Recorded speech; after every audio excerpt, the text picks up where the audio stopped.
With Lucky Land Slots, you can get lucky just about anywhere. Dearly beloved, we are gathered here today to... Has anyone seen the bride and groom? Sorry, we're here. We were getting lucky in the limo and we lost track of time.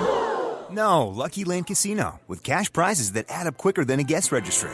In that case, I pronounce you lucky. Play for free at LuckyLandSlots.com. Daily bonuses are waiting. No purchase necessary. Void where prohibited by law. 18+. Terms and conditions apply. See website for details. Greetings, America. Welcome. It is Eric Erickson here, the third hour of the show. The phone number, 877-973-7425. Should you wish to be on the program, I would love to have you. A lot of you want to chime in on the debate. If you're just tuning in, there is a couple of things of breaking news we need to get to. First and foremost, that the Fulton County District Attorney, Fani Willis, has decided she wants to try to escalate a federal or a state level trial of Donald Trump and his compatriots to this year. I don't know whether or not she can pull that. I don't think she can pull that off, but she's going to try. Donald Trump himself will surrender to Fulton County today, and looks like he will be mugshotted. And then lastly, real breaking news happening right now. The federal government has decided to sue SpaceX because the company hires American citizens and legal residents and does not hire asylum seekers and refugees. It's a national security classified project, not a classified project, but a project that is listed as a national security related project. So they hire American citizens and legal residents, and now they're getting sued for doing so by the federal government, which is bizarre. Breaking news happening now. I want to get back to the phones. Bob is calling. Bob, welcome to the show. Thank you, Eric. I just want to make a quick point about your holding us back speech that you just gave. You talked about very specific points, education, China, and where we are with respect to it in terms of metrics, progress against most European countries.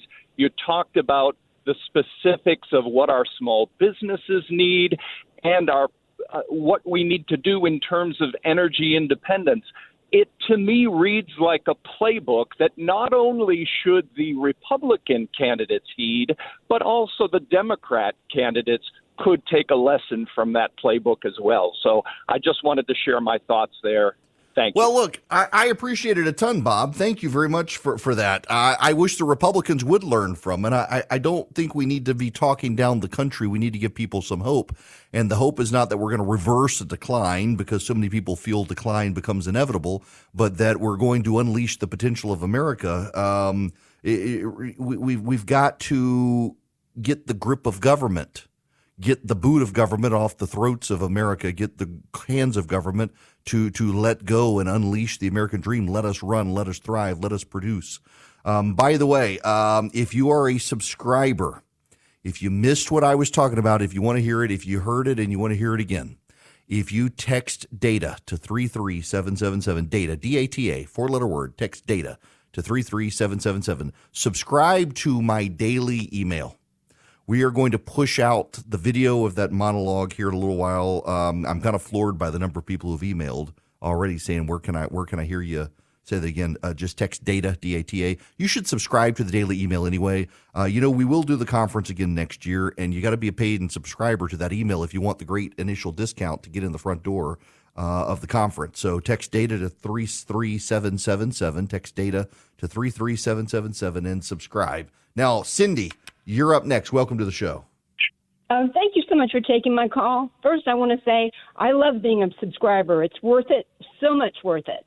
Why, thank you. And we didn't even set you up to say that, so thank you. No, I also want to take a minute. I do have a couple of quick questions. But okay. You really have helped me get so much more knowledgeable, and I've been able to pass it on to family members. And I realize you've got to be so exhausted. But thank you for all your effort and inspiring the rest of us in so many ways. I really, really mean it. But I do have a couple of quick questions. I've got a clarification because you were talking about Mark Meadows wanting to move his trial. I had seen an article that came out 13 hours ago. I don't know if I'm allowed to say where I saw it. Oh, yeah, that's fine. Fox News on their app, on their website. and it said that in North Georgia, a judge by the name of Steve Jones, Northern District of Georgia, already ruled against them as far as moving it. No. And I also... Okay, go ahead. I just want to also mention that I don't know this because I always vote in person, whether it be early voting or whatever, but is a date of birth required on the inside of an absentee ballot in Georgia? Oh, they've changed the absentee ballot. I don't think you have to put your date of birth. You have to put your driver's license I'm now. sorry, but I know how many people are waiting to talk to you, so I apologize if I was cutting you off. I didn't mean to. But there was an article also on that same website. I saw that 4 days ago, a judge by the name of Burley struck down the part of the requirement in Georgia for your date of birth to be on the outside of an absentee ballot. Okay. Yes and no. So this is somewhat convoluted in Georgia law. Let me do this one and then I'll go back to the other one. In Georgia law, you are supposed to put your date of birth on the outside, or there's an inside form. The problem is that there are two sections in the Georgia absentee balloting law. One says now they've changed it, and now it's if your driver's license number or your state ID number is not on the inside of that form, the ballot must be rejected. You have to do that. But then the Secretary of State also asked you to put other information in, the birth date and address, things like that. And the Secretary of State's office says that if you don't put that information in as well, your absentee ballot will be rejected. The problem is this. There's a section of the law that says if you don't include these things, your ballot will be rejected. And then there's another section that says include these things. But that section doesn't say your ballot will be rejected if you don't. And so what the judge's ruling essentially says is if the legislature intended for a ballot to be rejected by not putting the birthday on it, then you need to move that section of the law to the section that includes all the things that will be rejected, if that makes sense. So you got two sections. One says in this section, all these things must be included or the ballot's rejected. Another section says all these things must be included as well, but it doesn't say that the ballot will be rejected if they're not. And under statutory, we all take a case in law or class in law school called statutory construction. And the rule in statutory construction that this judge went with is if you have two sections and they're worded the same, but one section includes a shall reject and the other section does not include shall reject, then the presumption is the legislature wants the information but does not intend that the ballot be rejected since that section doesn't say shall reject. So what the judge's ruling essentially says is that information needs to move to the shall reject section if the Secretary of State is to have the power to throw out a ballot because you didn't put your birthday on it. I hope that makes sense to everyone. In my head, it makes sense, but we'll see. Now, let's get to the other portion of the question. Cindy asked about the ruling in the federal district court from Steve Jones about Mark Meadows and Jeffrey Clark. What the ruling says is that they still have to be arrested and booked into the Fulton County Jail. Mark Meadows asked that his entire case be moved to federal court and then be dismissed. And the other day he filed an additional motion and said, we would like this judge to issue an injunction to prohibit Fulton County, Georgia from arresting me until the judge has decided whether or not to move my case to federal court. The hearing to decide whether or not to move the case to federal court is this coming Monday. The decision will probably not be granted that day. The judge will take it under review and issue an opinion. He's going to hear the arguments on Monday. In the meantime, Mark Meadows was saying, since we're not here, you're not even going to consider this until Monday, issue an injunction so they can't arrest me. And the judge, this is what that Fox News story was about, says absolutely not. You still get to be arrested. Federal case law says that everything can proceed until the moment it moves to federal court. So I haven't made a decision. Therefore, you got to go through the state court process. I think the judge was wrong to do it, but he's a Barack Obama appointee, and it's not really an appealable decision. So it's going to happen. Mark Meadows will have to surrender, be arrested, fingerprinted, mugshotted, and then released with bail. This doesn't mean the judge has rejected moving his case to federal court. It's just that the judge has said until he rules on moving it to federal court, the state process is allowed to play out. Now, Jake, you're going to be up next. Welcome to the show, Jake. Thank you, Eric. I'm not a lawyer. Many years ago, I received a master's degree in civil engineering, and I think I have some common sense. My question to you is, do you think the Fulton County DA's office has enough staff to get involved with carrying these indictments on to as 20 different people? It seems to me like it's take a lot of staff for that. I don't know that she is. What she's going to have to do, and what she has already done, is she's hired some outside expert lawyers who specialize in RICO law to handle this case. So there are lawyers in the Fulton DA's office who will be the lead counsel. But a good bit of what they are going to do is allow outside lawyers that have been retained to run the case. That's going to drive up the cost to the office, and that's going to drive up the budget spending of the office. And she may cause some financial heartburn to Fulton County because of it. That being said, I suspect what we're going to find is she's going to load up outside lawyers to serve as special prosecutors for her office to advance this case. And that will put a financial strain on the county, but she'll have enough to get it done. I don't think she herself will be in the courtroom all the time prosecuting the case.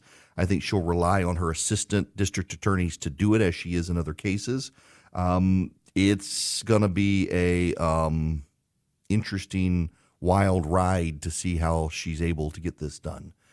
877-973-7425 is the phone number if you would like to give a call. One thing I do want to play for you is this from CNN with the debate.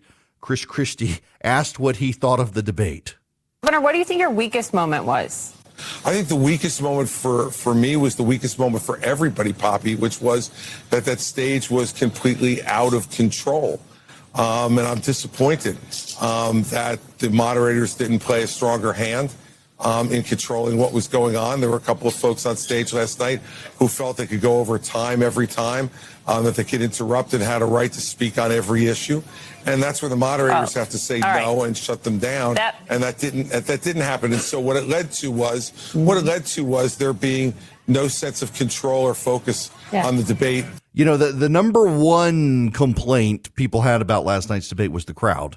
Now, I said 120. It was 135 people. Each of the 8 candidates were allowed to bring in 135 people. I don't know that Asa Hutchinson had 135 people, let alone 135 on the nation who would want to come to that debate for him, but most of the candidates did. And they filled that room, and so there was cheering and jeering and booing. Vivek at one point got booed so loudly it was hard to hear him. Chris Christie did as well at one point. It was kind of chaos, and I still think Martha McCallum and Brett Baer did the best they could trying to herd the cats on that stage with the crowd behind them who were clear partisans of each of the candidates. Hello, America. Welcome. It is Eric Erickson here. The phone number, 877-973-7425. Let's go back to the phones. Mike, let's see. Nope. Mike is on hold. I started to click on the call and didn't realize that he's talking to the call screener. So I will wait. But I can answer the question from Mike on the federal judge rejecting an appeal to move the trial to federal court. I don't. If the judge remove. Oh, there we go. All right, Mike. I was going to get into this, but you go ahead and ask me your question. Hey, Eric. Hi there. This is Mike. Okay, trying to make sure I have the radio off and everything's good. So the question is regarding the federal judge, and I didn't even know he was an Obama appointee until you mentioned that a few minutes ago. On what grounds could he potentially reject the request to move the case to federal court? And if he made that judgment, would that decision be appealable? Okay, so, there are some decisions that can't be appealed until after the trial is over and some that can be appealed after they're made. This is one that if the judge rejects moving it to federal court, it would be immediately appealable to the 11th Circuit, which is a pretty right-leaning court. I think he will move it to federal court because the statute that is at play is a statute that says if a federal appointee acts under the color of his office, and the color of his office is a phrase that means anything that he does is broadly interpreted as part of his job as a federal officer, then it's got to be moved to federal court. And Meadows' argument is that the phone calls he made were trying to arrange phone calls for the president. He's cited as that's a racketeering act in the indictment. Being on phone calls while the president's on the phone call, listening in, that's the color of his job. He, as chief of staff, does that. Arranging meetings and getting information for the president, that's part of his job as a federal officer, as chief of staff. So he's got a very good argument that it needs to be moved to federal court, and most legal analysts agree.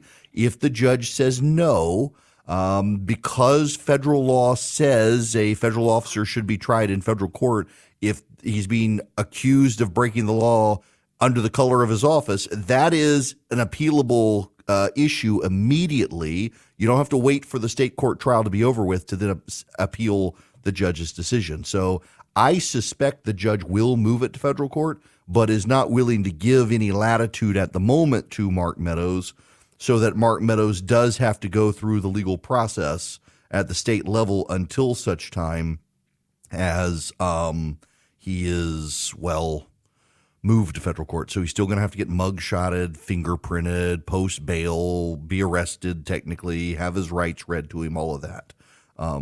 Thereafter, he might be able to make a change. Now, I got to tell you about the Eden Pure Thunderstorm, y'all, because you can get 3 of them right now for less than $200. EdenPureDeals.com. The discount code is ERIC, E-R-I-C-K. I talk to a lot about these, and I try not to be monotonous, but let me just give you some examples of how this works, because, yes, it gets rid of the pollen and the dust in the air, but my friend Pam, who works with me at my flagship station, said she and her husband had a dead animal in the wall, and it stunk. It's one of those you can't get out. She was able to use her Eden Pure Thunderstorm and wipe out the odors. I have gotten a rental car before, and I could smell the car before I even got to it. The smoke odor in it was so strong, and it wasn't cigarette smoke odor. I was able to fire up the Eden Pure Thunderstorm in the car using the USB outlet, and I just let it run. I sat at the airport for about 10, 15 minutes, just let the Eden Pure do its business, and it wiped out the odors. No longer smelled like a dead skunk.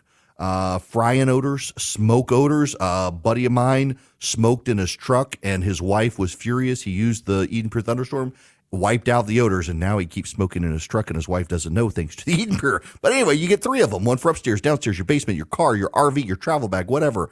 You plug it in with USB, you plug it in the wall, you go to EdenPureDeals.com, you put in the discount code ERIC, E-R-I-C-K, you get 3 of them for less than $200, and you get free shipping. EdenPureDeals.com. Hi there, welcome. It is Eric Erickson across the nation. The phone number 877-973-7425. Should you wish to be on the program, I think we can move on from the debate now. I want to talk about something else. I've saved it intentionally by design for the end of the show. Today in Fulton County, Georgia, Donald John Trump will be arrested for the 4th time. At this point, it's kind of not news. It's just a day that ends in Y. This is the state case in Fulton County. He will surrender at some point today. I got to thank Donald Trump for this. In all seriousness, I was supposed to do a lot of TV tonight. I was supposed to be on TV basically from 6 p.m. to 10 p.m. to talk about the debate last night. And thanks to Donald Trump waiting until this evening to surrender in the Fulton County Jail, all of it got canceled, except for 2 hits. One with Leland Vittert on News Nation at 7, one with Anderson Cooper at 8 o'clock. CNN had asked if I would come up to Fulton County and stand in the heat with them to do some live shots on the Trump indictment. I was like, I can't. I'm taking tomorrow off, and I am winding down tonight and decompressing after a very insane week. I got to stick around my office this afternoon and write some thank you letters for the people who sponsored my conference. No, I'm not going to go do a live shot. And so a lot of my TV hits got canceled. There's some breaking news happening at this moment regarding that. Mark Meadows, after the judge's rejection of his request to enjoin the DA from an arrest, Mark Meadows has now turned himself in and has been booked into the Fulton County Jail. He is being processed right now. His mugshot will be released shortly. The Fulton County Sheriff and the Atlanta City Police Chief have been seen at the jail. They are awaiting the President of the United States. There are protesters and supporters outside. There are Black Voices for Trump have a booth outside the jail, and one black supporter of Donald Trump was wearing a shirt that had the variation of the N-word that ends in the A for Trump on his shirt. I'm not making that up. They did an interview with him, and he said he thinks there's a two-tier system of justice and that Donald Trump's gotten a bum deal and he hates Fani Willis, the DA, and he is all in for Donald Trump. I put this at the end of the show because it's news, but is a fourth indictment really news? Is a fourth arrest really news? I'm kind of shocked that so much of the national media attention today has been about last night's debate, even with Fox. And again, Fox News only allowed us to play in one show 3 minutes total audio. That was it. You weren't allowed to go more than 3 minutes of total audio. And the result, of course, is that now that's 3 minutes per show. My problem is I got a 3-hour show, and I don't know exactly how they're going to process something like that. How they actually would they say my show is 3 separate shows because that's the way the podcast is broken out? I don't know. But I wasn't otherwise going to go down that road. Now, what I find remarkable is, well, look, here, let me just play you some quick audio here. This is CBS News. The American spirit of ingenuity. We have to be able to promote our own agenda. That's why our organization launched the Climate Commitment, which is... That's Benji Backer. He's a Republican environmental activist, and he's talking about the debate. This is, what is this? This is Newsmax. There's Judge Andrew Napolitano. He's suddenly talking up his Mike, if you had 50% and your closest rival was down in the 20s and everybody else is in the single digits, unless there's a change. You've run... They're talking Trump, but they're talking about the debate. This is Washington Journal on C-SPAN. Doing to him is purely political. And they're talking about the debate. You go over to Fox News. Interestingly enough, Fox News is talking about the lady at the female anchor at ESPN who was sued. But what's so notable, this is Sandra Smith and John Roberts, America Reports. They've been talking about this. They have covered their debate, though. You know, the only network that is covering the Trump indictment? October, and now what we're seeing happening, as was just described. What do you make of what's happening, and what happens now? That's MSNBC, of course. All the other networks are focusing on big issues, but MSNBC is focusing on the rest. Even ABC News right now is focusing on the debate. ABC, CBS, CNN. Milwaukee. Yeah, this is ABC News. Heated and combative Republican debate. That's it. You got all these news channels. They're focusing on the debate. MSNBC, obsessed with Donald Trump being arrested. By the way, MSNBC's ratings have gone up because of their obsession with Donald Trump's arrest. They've been doing very well. They've been giving Fox News a run for their money. But they are obsessed with the arrest. They are ignoring the Republican debate. Of course, MSNBC's audience does not care about a Republican debate. They do not care about the positions Republicans took. It doesn't matter if a Republican took a position the Democrats agreed with. They would wind up hating that position because a Republican came up with it. And so MSNBC is obsessed about it. It's just very notable to me how many of the networks aren't really covering right now this arrest. And I talked to a major editorial producer for one of the major news networks yesterday who said that he says, I'm not the boss of my network, but in my opinion, a fourth arrest isn't news. A first debate is. And that's how they're covering it. And I actually genuinely am shocked that that's the way it is. Now, News Nation has just pivoted from the debate to arresting Trump. The question is, how much more coverage will it get? But there's also something else here that goes along with this, and that is, how memorable does the debate continue? How memorable of a performance did these candidates really have? The tit for tat with Nikki Haley and with Vivek Ramaswamy will, I think, stand out for a while. I actually do think that will be the case. I think that one will live on. I think that Ron DeSantis arguing they're not children and going after Joe Biden over Maui, I think that lives on to a degree. There were some impressive moments on that, I do think. And you've got, for example, even Fox and Fringe this morning being very high on Nikki Haley's performance. And the general consensus is that Ron DeSantis got away with no blows and looked leaderly on the stage. So the question will be the polling now. None of you like to talk about the polling. I don't actually like to talk about it, but it is news. How does the polling shift? Do any of these candidates get a bounce? My suspicion is Vivek Ramaswamy does get a bounce for a little while until the pile-on begins. We'll see if that happens.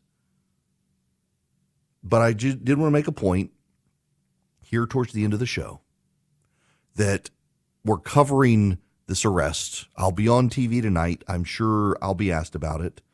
But I'm pleasantly surprised, actually shocked, that the American political press is not just filling the zone with Trump arrest coverage and actually has spent time today talking about the debate. And I'm also just really intrigued that nobody's talking about the Tucker Carlson interview. It supposedly has 200 million views. And by the way, I got a note from a reporter who was listening to my show earlier, hoping I would talk about the Twitter thing. He said, surprise, Twitter, and Philip, you need to listen to this. Twitter has changed the metrics. It used to be on Twitter, it was if you could see half the video for 3 seconds with or without sound, it was considered a view. They've lowered it to 2 seconds. And also, if you retweet it or you quote tweet it, that's considered a view now too. So it doesn't actually mean people watched it. It just means people encountered it on the site for at least 2 seconds as they were scrolling through. And that's why there are so many massive views. The tell that no one actually watched it is nobody's talking about it. That's actually, I think, not good for Donald Trump. Everyone says he won the debate last night, even though he wasn't there. I don't know that that's true. If so many people watched the debate and nobody watched him, it allows these other candidates potentially to shine, and that has a long-term impact. And then if he does decide in the future he's got a debate, that is kind of an acknowledgement of weakness on his part. He probably should have rephrased he wouldn't go to this debate instead of using plural and saying debates. Now, back to the phones we go. Darlena, you're going to be up next on the Eric Erickson Show. Welcome. Hey, Eric. Thanks for having me. Sure. I had a follow-up question to the Mark Meadows situation. And if his case does get pulled out to the federal courts, do all of the facts in the Donald Trump case in Georgia move with him and are not in the case going forward? So Mark Meadows, his motion is only to move himself to federal court, not to move the others. I think the judge would have to move it all to federal court. He couldn't move just part of it. Jeffrey Clark's motion is to move the entire case to federal court. If I was a betting man, and I'm not, but if I were, I would bet that the judge combines the Clark and Meadows motions into one legal action to move the whole case to federal court, and that he does. I actually really will be shocked if the judge doesn't move it to court because federal law is so clear on the issue. And I think with Mark Meadows and Jeffrey Clark both in the mix, an assistant attorney general and the chief of staff of the president, let alone the president of the United States, I think you got to say they're going to move it to federal court, to the whole thing, not just Mark Meadows. If it does move to federal court, it becomes a more streamlined case because the federal criminal rules of procedure are better rules than the state rules, but the federal criminal rules of procedure do not favor prosecutors as much as Georgia's criminal rules of procedure do. The district attorney is not an expert on the federal rules. She'll have to hire some people more to help her, but it's going to be interesting. Now, let's go to Bob. Bob, welcome to the show, rather. Yes, I always enjoy listening to you and hearing your comments. It's very informative. My question is, and Mark Meadows wanted this done before he was arrested. So now he has an arrest record, and the others going through this would too. If these cases are his and others are moved to federal court and then subsequently dismissed, can they then have their arrest records be struck? No, they cannot. Your arrest is part of the permanent record, so you're not going to get your arrest expunged. You're not going to get your mugshot deleted or your fingerprints deleted. It's a part of the process, so they can't get it undone. He's found the case is rejected, but if you're arrested, you're arrested, and that's a process, and that's an executive process to bring you into the judicial process, and you can't have your records not expunged per se because you're not found guilty or not guilty. Your record is based on where you found guilty or not guilty. And if that's thrown out, no, he's not going to be able to get rid of his arrest. That's just part of the process there. Which I kind of think the judge erred in not immediately moving it to court and enjoining the arrest. I think the judge should have, but the judge is an Obama appointee, so I didn't really expect him to, and it's kind of played out thus far as I've expected it to, and I still expect that the case will be pulled into federal court. Welcome. It is Eric Harrison here. So my kid is trying to come up with a good Winston Churchill quote.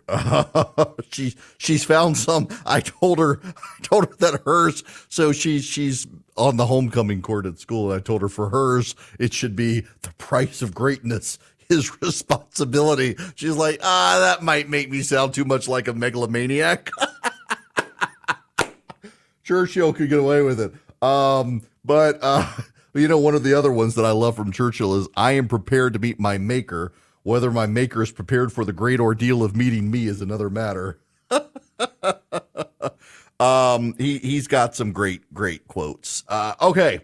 Let me give you the lay of the land here. Donald Trump surrendering this evening. The media will go wall to wall with that coverage as they await a mugshot of Donald Trump. The Fulton County Sheriff says he will have one because he will not be treated. They're turning this whole second double standard of justice thing on him, saying that they're not going to treat him to a double standard of justice. They are going to. They're going to treat him like everybody else, which is good in and of itself, I suppose. Now, full honor, honesty, candor, disclosure to all of you. I'm tired. I have struggled this week with aggravation, because I have tried to put on the best show possible every day this week for you guys, and I'm exhausted. And I'm exhausted because of this past weekend. And the just nonstop this week hasn't stopped. This week won't stop. And I got to be on TV until late tonight. And I feel like, so my brain is a brain that does not stop spinning. I go to bed with the thought in my head, and when I wake up, that thought is there ready to rile me back up and spin again. It doesn't stop. There is no quiet, no rest for the weary, particularly this week, because of having gone through that conference, which was extremely successful. We had more positive coverage of that conference than I expected. The national media buzz, international buzz, 6 countries had reporters there. We had massive media hits all over the country. I've been doing a lot of work. I've still got thank you notes I've got to send to sponsors and speakers. I'm just exhausted. And I have tried my best to get the show across the finish line, and it became very obvious on Saturday. Well, it became obvious on Friday night when I fell asleep in a restaurant that I was going to be worn out this week. And I've got to go out of town tomorrow, and I know I'm not going to be well rested this weekend. But it's my kid's birthday. We're going to go to the in-laws. So I'm going to take tomorrow off, and I hope you understand. So Jeff Katz is going to be here tomorrow to cover Donald Trump's arrest, however much or little he wants to cover it. I'm not going to be here.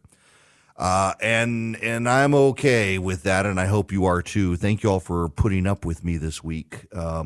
Now, I want to talk a little bit more about stuff before I get out of here, because there is more stuff. I'm not just trying to fill time until the clock runs down, but I do want you to know that I'm tired and I'm going to go away for just a day. I'll be back next week.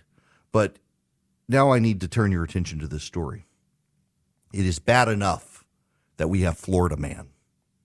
Those of you in Florida listening, in Jacksonville and Orlando and South Florida, about to be on in another market there. I can't tell you which yet. It's a surprise. We don't have Florida man. Y'all, we now have a Florida monkey. That's right. There have been sightings all over Orange City, Florida, from a Popeyes and beyond. Now, Orange City is 30 miles north of Orlando, and there is a monkey running free. Orange City police officials got wind of the drama, and they suspect the monkey or monkeys may be members of a little-known wild primate population in Florida. That population isn't known to live near Orange City, but Florida's alligators, pythons, bears, and crocodiles are notorious for showing up in unexpected places, and there could be Florida monkeys now. I had no idea. Reese's, I can't pronounce the last name. My brain's not working at this moment. There's a wild population. They've been documented to live along Florida's Silver River since the 1930s, when a commercial riverboat captain released a half dozen on an island to boost tourism. University of Florida researchers say, well, it turns out they're great swimmers and they swim off the island. You know, there used to be this animal adventure place down there, and a monkey came out of a tree when my sister was little and stole her pacifier. She's still haunted by the memory of the monkey stealing her pacifier. Well, they're now running all over Florida. I guess Gretchen can't go to Florida now because there are monkeys everywhere. Oh, my goodness gracious. Florida man to Florida monkey. God bless you people in Florida. Hey, guys, it is Ryan. I'm not sure if you know this about me, but I'm a bit of a fun fanatic when I can. I like to work, but I like fun, too. It's a thing. And now the truth is out there. I can tell you about my favorite place to have fun. Chumba Casino. They have hundreds of social casino-style games to choose from with new games released each week. You can play for free anytime, anywhere, and each day brings a new chance to collect daily bonuses. So join me in the fun. Sign up now at ChumbaCasino.com. No purchase necessary. VGW Group. Void where prohibited by law. See terms and conditions. 18+.